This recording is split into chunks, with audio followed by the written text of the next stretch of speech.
São Paulo aumentou as obrigações relacionadas à sua folha salarial em pouco mais de 4 vezes, né? Vamos destrinchar um pouquinho da matéria do Rodrigo Capello, lá no Estadão, a coluna dele. Rodrigo Capello, que é um especialista hoje, é um jornalista especialista hoje em finanças dos clubes e tudo. Ele, inclusive, mais recentemente, acho que foi a última entrevista, de fato, exclusiva do Júlio Casares, foi com o Rodrigo Capello, e ele trouxe alguns bastidores importantes do relatório. Ele teve acesso a um relatório do Conselho de Governança do São Paulo, aquele que é formado por 5 membros, se eu não estiver enganado, que o Flávio Marques, membro da oposição, entrou recentemente, sabe aquela polêmica que o membro da situação acabou sendo retirado pelo Walter Aires, e aí o Flávio Marques acabou entrando nesse conselho de governança, que ele não tem, como eu posso dizer, impacto muito grande dentro das decisões da diretoria do presidente Júlio Casares, mas é um órgão criado justamente para fazer uma fiscalização, para mostrar se as contas estão de acordo com o que deve acontecer para o clube ter uma saúde financeira importante.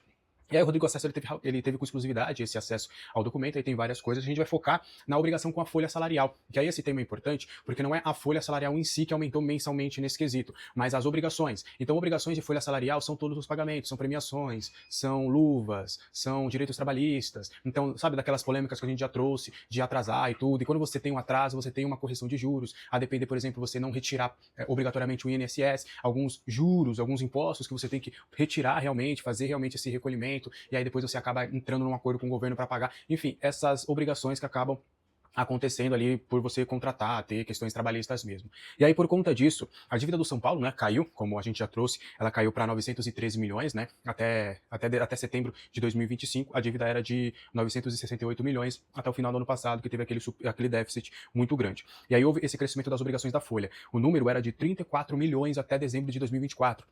E em setembro esse número subiu para 120 milhões.